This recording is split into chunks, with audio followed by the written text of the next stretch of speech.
Welcome to the world of education. આપણે આગળના વિડિયોમાં જોયું હતું કે સમય સંખ્યાઓના અંદર ત્રણ પ્રકારો છે, એક પ્રાકૃતિક, બે પૂર્ણ સંખ્યાઓ અને ત્રણ પૂર્ણાંક સંખ્યાઓ। હવે આ ત્રણ સિવાય પણ બીજા પણ પ્રકાર છે, પરંતુ આપણા ધોરણ 8 ના ગુજરાતી મીડિયમના જે પાઠ્યપુસ્તક મુજબ જેટલા પ્રકાર છે એટલા જ આપણે જોઈશું, વધારાના પ્રકારો આપણે જોઈશું નહીં। આજે આપણે વધુમાં એક પ્રકાર શીખીશું સંખ્યાનો, જે સમય સંખ્યાઓ શું છે એ વિશે પણ આપણે જાણીશું। પરંતુ એ પહેલા આપણે કાલનું થોડું રિવિઝન કરી લઈએ। તો પહેલા જ પ્રાકૃતિક સંખ્યાઓ કઈ હતી? તો 0 1 0 આવે જ નહીં। પ્રાકૃતિક સંખ્યાઓ શેમાં આવે? તો 1 2 3 4 5 એમ અનંત સુધી, પરંતુ શું ના આવે? 0 0 શેમાં આવે? તો પૂર્ણ સંખ્યાઓમાં આવે।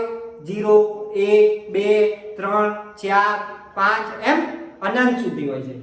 જ્યારે પૂર્ણાંક સંખ્યાઓની અંદર ઋણ સંખ્યાઓ આવે, પછી 0 આવે અને ધન સંખ્યાઓ એટલે કે પ્રાકૃતિક સંખ્યાઓ આવે। પૂર્ણાંક સંખ્યાઓને બીજી કઈ રીતે લખી શકાય? તો એક ઋણ સંખ્યા પ્લસ 0 પ્લસ પ્રાકૃતિક સંખ્યા, અથવા તો ઋણ સંખ્યા પ્લસ પૂર્ણ સંખ્યાઓ, કારણ કે પૂર્ણ સંખ્યાઓ એ 0 અને પ્રાકૃતિક સંખ્યાઓની બનેલી છે।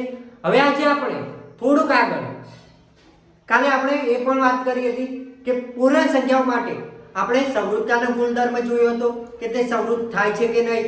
તો એની અંદર સરવાળા અને ગુણાકાર માટે તમે જોયું હશે કે સમૃદ્ધ થતું હતું, કારણ કે a અને b જો પૂર્ણ સંખ્યાઓ હોય તો આપણને જે મળતો સરવાળો કે ગુણાકાર એ પૂર્ણ જ મળતો હતો।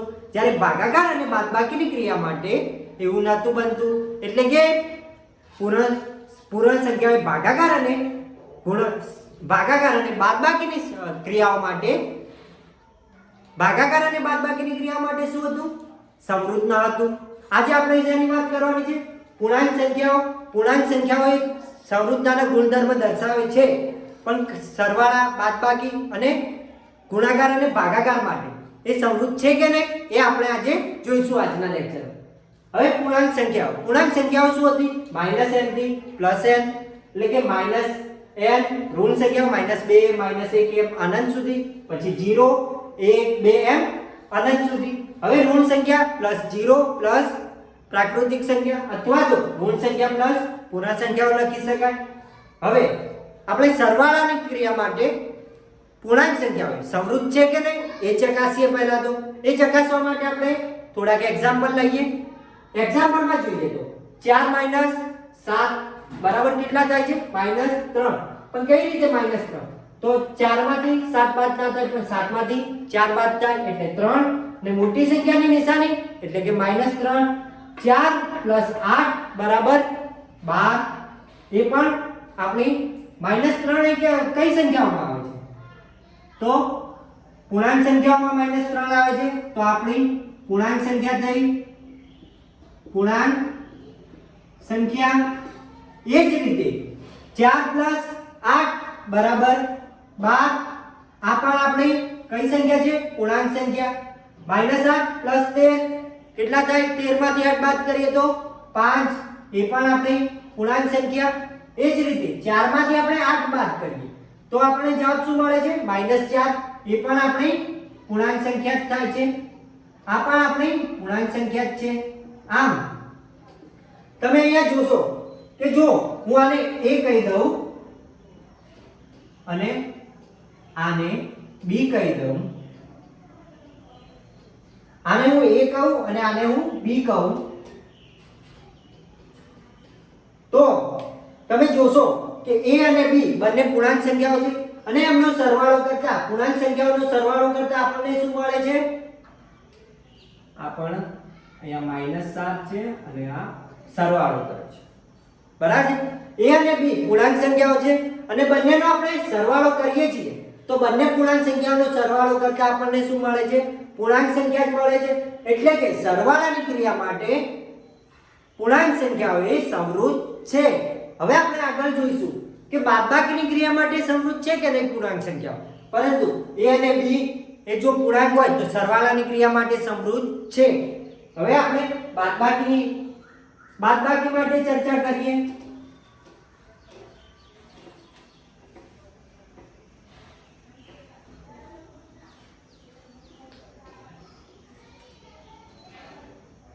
બાદ બાકી. હવે બાદ બાકી માટે આપણે જોઈએ તો થોડાક એક્ઝામ્પલ જોઈએ. 4 - 7 કરીએ તો -3 -8 -7 કેટલા થાય 15. કઈ રીતે? -8 માઈનસ -7 માઈનસ માઈનસ પ્લસ થઈ જાય -8 પ્લસ 7 15 ન થાય પણ 1 આવશે પણ કેવા -1. જ્યારે એક બીજું એક્ઝામ્પલ જોઈએ -8 -7 આ શું થશે માઈનસ માઈનસ પ્લસ અને 8 ને 7 15. આ બધી જ સંખ્યાઓ જોતા 4 માંથી આપણે 7 બાદ કરીએ તો કેટલા વધે છે -3. આ -3 કેવા છે પૂર્ણાંક સંખ્યા છે. આ આપણી પૂર્ણાંક સંખ્યા છે. એ જ રીતે -1 -8 -7 minus minus plus plus -8 plus 7 બરાબર -1. આ પણ આપણી પૂર્ણાંક સંખ્યા છે. એ જ રીતે -8 -7 માઈનસ માઈનસ પ્લસ અને આપણને શું મળે છે 15. 15 એ ધન પૂર્ણાંક છે પરંતુ એ પણ આવે છે પૂર્ણાંક સંખ્યાઓમાં જ. એટલે આ પણ આપણી પૂર્ણાંક સંખ્યાઓ જ છે. પૂર્ણાંક સંખ્યા એટલે કે આપણે કહી શકીએ કે a અને b પૂર્ણાંક સંખ્યા હોય a અને b પૂર્ણાંક સંખ્યા હોય તો a - b કે a b - a કરીએ એ કરતા આપણને પૂર્ણાંક સંખ્યા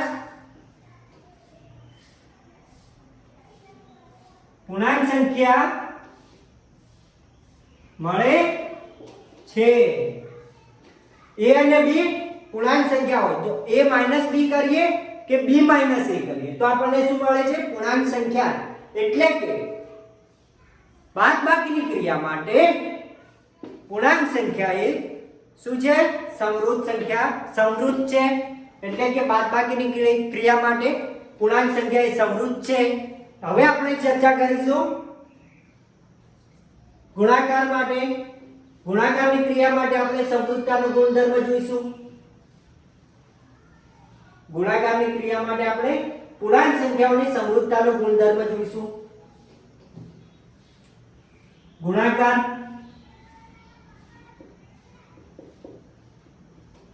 4 × 7 કેટલા થાય 28. 3 × -6 તો કઈ નિશાની હશે ઋણ મોટાની. 1 - સાથે ગુણાકાર થાય તો ઋણ નિશાની આવી ગઈ. હવે 3 × 6 18. એ જ રીતે એક બીજું 2 × 3 6. એ જ રીતે -2 × -3 માઈનસ માઈનસ પ્લસ એટલે કે +6 -2 × 4 બરાબર 8 -8 થશે. હવે તમે આ બધી જ સંખ્યાઓ જુઓ તો બધી જ સંખ્યાઓ આપણને કેવી મળે છે પૂર્ણાંક સંખ્યાઓ મળે છે. એટલે કે 28 પણ આપણી પૂર્ણાંક સંખ્યાઓમાં આવે છે, -18 પણ પૂર્ણાંક સંખ્યાઓમાં આવે છે, 6 +6 અને -8 પણ આપણી પૂર્ણાંક સંખ્યાઓમાં જ આવે છે. એટલે કે તમે જોઈ શકો છો a અને b પૂર્ણાંક સંખ્યાઓ હોય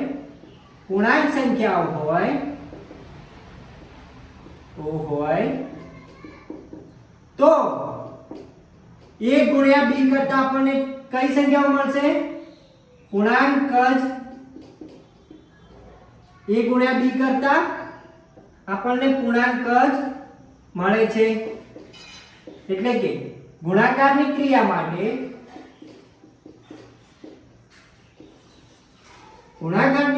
માટે a અને b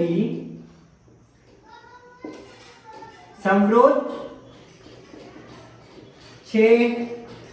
હવે તમે અહીંયા જુઓ કે a અને b બંને પૂર્ણાંક સંખ્યાઓ. અહીંયા તમે જોશો 4 અને 7 બંને પૂર્ણાંક સંખ્યાઓ છે. 3 અને -6 બંને પૂર્ણાંક સંખ્યા છે. 2 અને 3 પૂર્ણાંક સંખ્યા છે.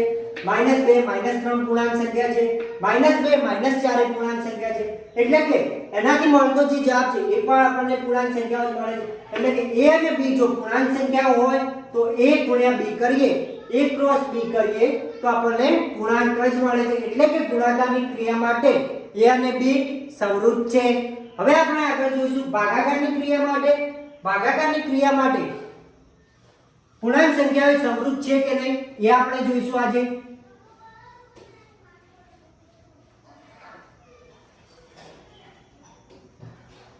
ભાગાકારની ક્રિયા માટે કેટલાક એક્ઝામ્પલ આપણે જોઈએ. 3/4 એટલે કે 3/4, 4/-3 -4/3, 7/8 એટલે કે 7/8. એટલે કે આ ભાગાકાર કરતા આપણને કેવી સંખ્યાઓ મળશે? અપૂર્ણાંક સંખ્યાઓ મળશે. જ્યારે પૂર્ણાંક સંખ્યાઓની અંદર અપૂર્ણાંક સંખ્યાઓ તો આવતી જ નથી. તો આ જે અપૂર્ણાંક સંખ્યાઓ આવે છે એટલે કે આ બધી જ આપણી પૂર્ણાંક સંખ્યાઓ નથી. પૂર્ણાંક સંખ્યાઓમાં કેવી સંખ્યાઓ આવે છે? તો ઋણ સંખ્યાઓ આવે છે, 0 આવે છે, ધન સંખ્યાઓ આવે છે, પરંતુ અપૂર્ણાંક સંખ્યાઓ નથી. એટલે આ બધી જ આપણી અપૂર્ણાંક સંખ્યાઓ છે. એટલે કે પૂર્ણાંક સંખ્યા નથી.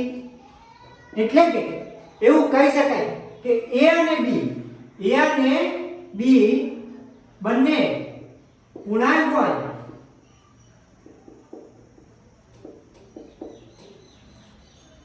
પરંતુ a અને b બંને પૂર્ણાંક હોય પરંતુ a/b કરતા પૂર્ણાંક જ મળે, પૂર્ણાંક સંખ્યા જ મળે.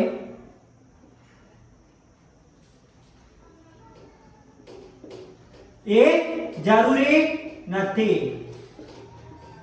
એટલે કે a અને b બંને પૂર્ણાંક સંખ્યાઓ તો છે પરંતુ a અને b આપણે તેમનો ભાગાકાર કરીએ તો આપણને પૂર્ણાંક સંખ્યા જ મળે એ જરૂરી નથી. એટલે આ ઉપરથી આપણે શું કહી શકીએ કે a અને b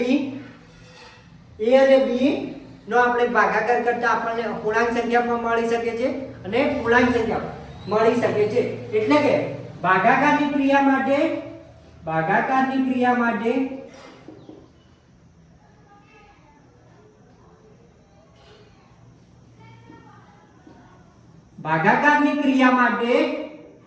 a અને b ભાગાકારની ક્રિયા માટે પૂર્ણાંક સંખ્યા સમરૂપ નથી. ભાગાકારની ક્રિયા માટે પૂર્ણાંક સંખ્યા એ સમૃદ્ધ નથી. હવે આપણે થોડુંક શોર્ટમાં જોઈ લઈએ કે કઈ કઈ ક્રિયાઓ સમૃદ્ધ છે અને કઈ કઈ ક્રિયાઓ સમૃદ્ધ નથી. ખાલી આપણે હા પૂર્ણાંક સંખ્યાઓ માટે જે જોઈશું.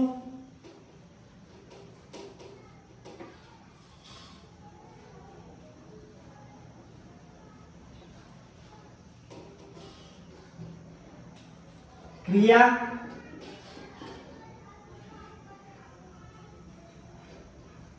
સમૃદ્ધ છે કે નથી એ જોઈ લઈએ. તો ક્રિયા સૌપ્રથમ આપણે કઈ ક્રિયા જોઈ હતી? સરવાળાની ક્રિયા જોઈ હતી. સરવાળો. તો સરવાળાની ક્રિયા માટે સમૃદ્ધ છે. બાદબાકીની ક્રિયા માટે આપણે બાદબાકીની ક્રિયા માટે જોયું હતું તો પૂર્ણાંક સંખ્યાઓ સમૃદ્ધ હતી કે નહીં? તો સમૃદ્ધ હતી એટલે કે સમૃદ્ધ છે. એ જ રીતે ગુણાકારની ક્રિયા માટે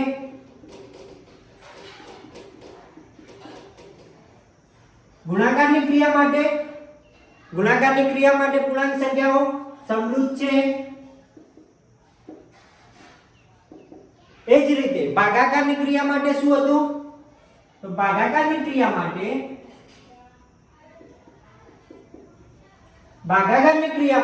પૂર્ણાંક સંખ્યાઓ સમૃદ્ધ નથી.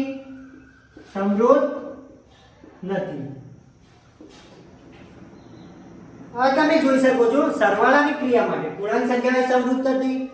બાદબાકીની ક્રિયા માટે સમૃદ્ધ છે. ગુણાકારની ક્રિયા માટે સમૃદ્ધ છે. જ્યારે ભાગાકારની ક્રિયા માટે સમૃદ્ધ નથી. હવે આપણે જોઈશું સમય સંખ્યાઓ શું છે. હવે આપણે સમય સંખ્યાઓ વિશે થોડીક ચર્ચા કરીશું અને પછી જોઈશું કે સમય સંખ્યાઓ માટે આપણે સમૃદ્ધતાનો ગુણધર્મ જોઈશું કે સમૃદ્ધ છે કે નહીં. જેમ આપણે હાલ પૂર્ણાંક સંખ્યાઓ અને પૂર્ણ સંખ્યાઓ માટે જોયું એવી જ રીતે આપણે હવે સમય સંખ્યાઓ માટે પણ જોઈશું. પરંતુ એ પહેલા સમય સંખ્યાઓ શું છે એ આપણને ખ્યાલ હોવો જોઈએ. તો સમય સંખ્યાઓ સમય સંખ્યા કોને કહેવાય એ આપણને ખબર હોવું જોઈએ. તો સમય સંખ્યાઓ એટલે સમય સંખ્યાઓને કઈ રીતે દર્શાવી શકાય. સમય સંખ્યાઓને કઈ રીતે દર્શાવી શકાય તો p/q વડે આપણે સમય સંખ્યાઓને દર્શાવાય. સમય સંખ્યાને દર્શાવાય. અહીં p અને q બંને કેવી સંખ્યાઓ છે? પૂર્ણાંક સંખ્યાઓ. બંને પૂર્ણાંક સંખ્યાઓ છે.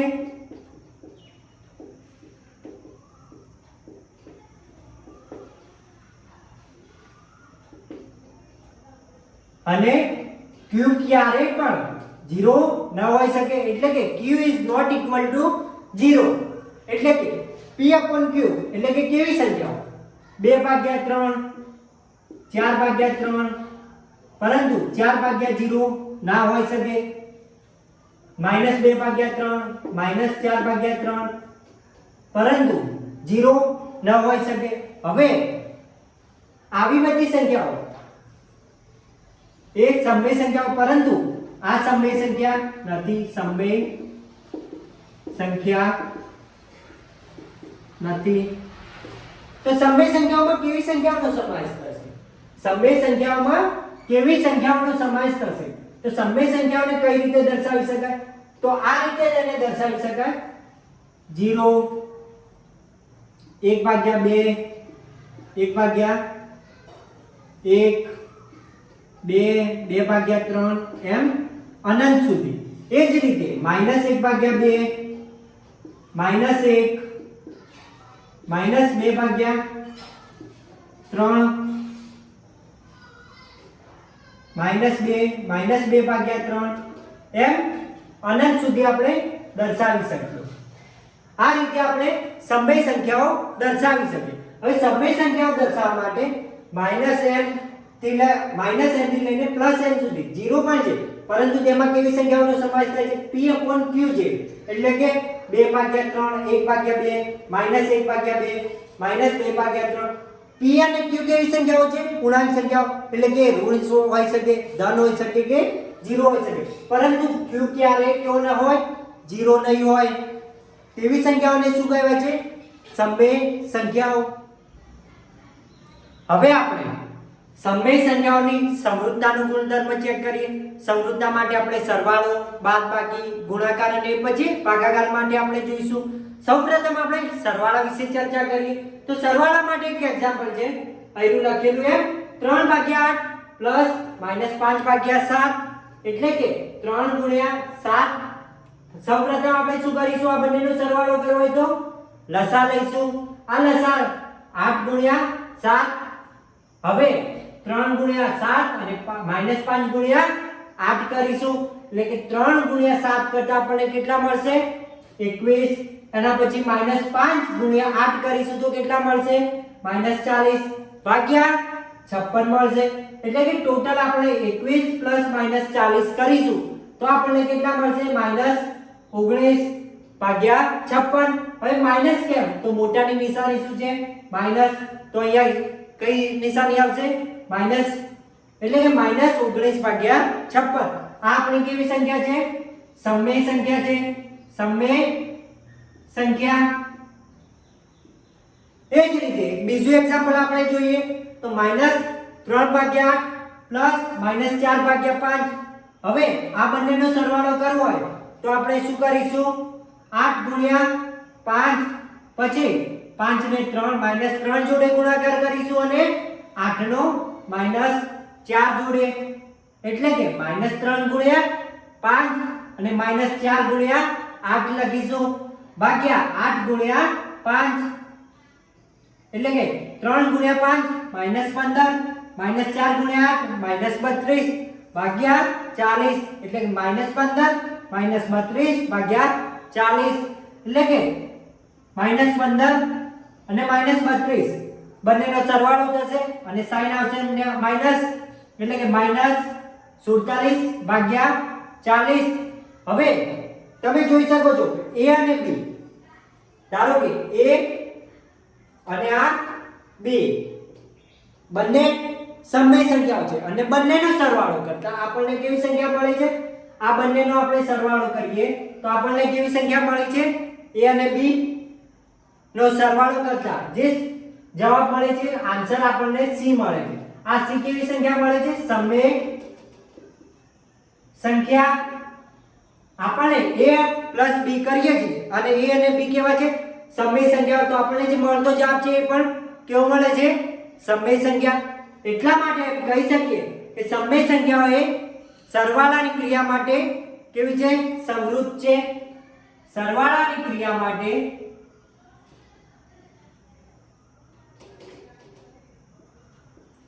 માટે સમૃદ્ધ છે. હવે આપણે જોઈશું બાદબાકીની ક્રિયા માટે. બાદબાકીની ક્રિયા માટે સમય સંખ્યાઓ સમૃદ્ધ છે કે નહીં એ ચકાસીશું.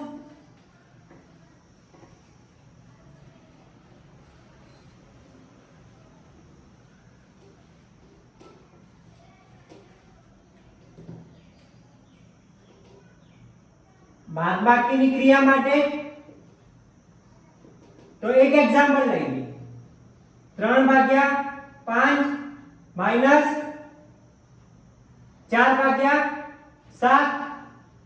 હવે આ બંનેનો આપણે બાદબાકી કરવી હોય તો સૌપ્રથમ આપણે શું કરવું પડે? બંનેનો લસાઅ એટલે કે 5 ગુણ્યા 7 અને 3 નો ગુણાકાર 7 સાથે અને 5 નો ગુણાકાર 4 સાથે એટલે કે 3 ગુણ્યા 7 માઈનસ 4 ગુણ્યા 5 એટલે કે 3 ગુણ્યા 7 કરતા કેટલા મળશે? 21 માઈનસ 4 ગુણ્યા 5 20 ભાગ્યા 5 ગુણ્યા 7 35 એટલે કે -1 ભાગ્યા 35. આપણને કેટલો જવાબ મળ્યો? -1 ભાગ્યા 35. હવે આ સંખ્યા -1 ભાગ્યા 35 એ કેવી સંખ્યા છે? તો આપણી સમય સંખ્યા છે.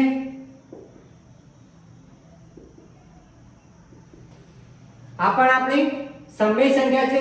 એ જ રીતે હવે આપણે એક બીજું એક્ઝામ્પલ લઈએ. -3/2 માઈનસ 4/7 બરાબર છે. તો હવે આપણે આ એક્ઝામ્પલમાં જોઈએ કે સમય સંખ્યા આપણને મળે છે કે નહીં. તો 7 નો ગુણાકાર આપણે -3 જોડે અને 2 નો ગુણાકાર 4 જોડે, કારણ કે આપણે લસાઅ લેવો પડશે. તો -3 ગુણ્યા 7 -4 ગુણ્યા 2 ભાગ્યા 2 ગુણ્યા 7. હવે -3 ગુણ્યા 7 કેટલા થશે? -21 અને 4 ગુણ્યા 2 8 ભાગ્યા 2 ગુણ્યા 7 14 એટલે કે -21 -8 કેટલા થશે? 29 29 ભાગ્યા 14 એટલે કે 29 ભાગ્યા 14 મળશે. આ આપણી સમય સંખ્યા છે. સમય સંખ્યા છે એટલે કે બાદબાકીની ક્રિયા માટે તમે જોઈ શકો છો a અને b જો સમય સંખ્યા હોય, a અને b જો સમય સંખ્યા હોય તો a - b કરતા આપણને કેવી સંખ્યા મળે છે? સમય સંખ્યા જ મળે છે. a અને b સમય સંખ્યાઓ જો હોય, સમય સંખ્યા હોય તો a - b કરતા આપણને સમય સંખ્યા મળે છે.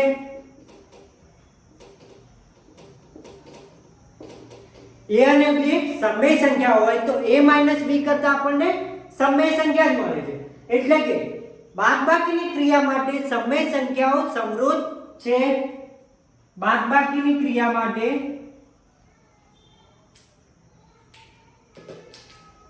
બાદબાકીની ક્રિયા માટે સમય સંખ્યા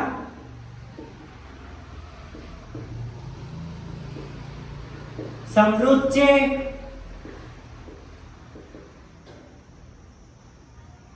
હવે બાદબાકીની સરવાળાની અને બાદબાકીની ક્રિયા માટે જોઈ લીધું. હવે આપણે ગુણાકારની ક્રિયા માટે જોઈ લઈએ કે સમૃદ્ધ છે કે નહીં.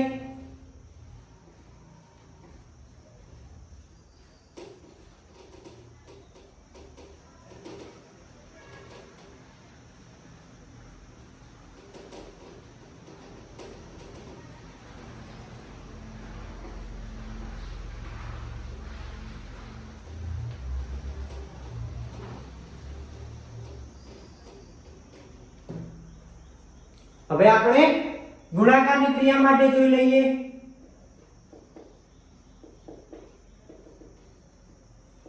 ગુણાકાર માટે તો 3/4 ગુણ્યા 4/7 3/4 કરતા 3/4 ગુણ્યા 4/7 કરવાનું છે. તો હવે એનો ગુણાકાર શું થશે? 3 ગુણ્યા 4 એટલે કે 12 અને 4 ગુણ્યા 7 28. એટલે કે આપણી આ જે સંખ્યા મળે છે 3 ગુણ્યા 4 અને 4 ગુણ્યા 7 એટલે કે આપણી આ જે સંખ્યા મળે છે સમય સંખ્યા છે.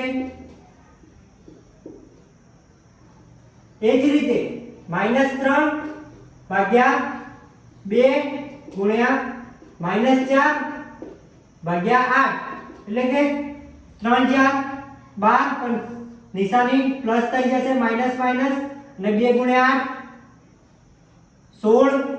આ પણ આપણે કેવી સંખ્યા છે? સમય સંખ્યા જ છે.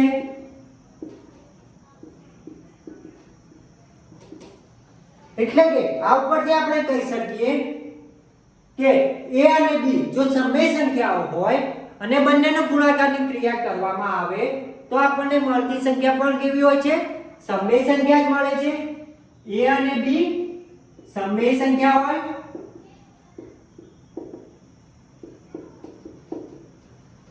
તો મળતી a ગુણ્યા b કરતા આપણને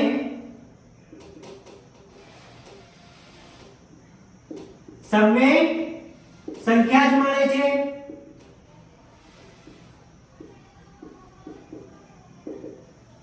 a અને b કેવી સંખ્યા હોય? સમય સંખ્યા. તો આપણે a ગુણ્યા b કરીએ તો પણ આપણને સમય સંખ્યા જ મળે છે. સમય સંખ્યા મળે છે એટલે કે આ સમય સંખ્યા મળતા શું કહી શકાય? જો સમય સંખ્યા મળતી હોય તો ગુણાકારની ક્રિયા માટે સમય સંખ્યાઓ કેવી છે? સમૃદ્ધ છે. ગુણાકારની ક્રિયા માટે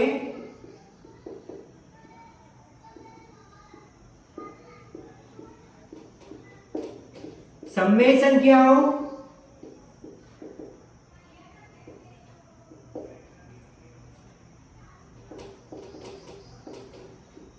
સમૃદ્ધ છે. હવે ભાગાકારની ક્રિયા માટે આપણે અત્યાર સુધી સરવાળા, બાદબાકી અને ગુણાકાર માટે જોઈ લીધું સમય સંખ્યાઓની સમૃદ્ધતા. હવે આપણે આગળના વિડીયોમાં ભાગાકારની ક્રિયા માટે જોઈશું કે તે સમૃદ્ધ છે કે નહીં એ વિશે, અને પછી આપણે આગળ વધીશું, ક્રમનો નિયમ ને એ સમજીશું.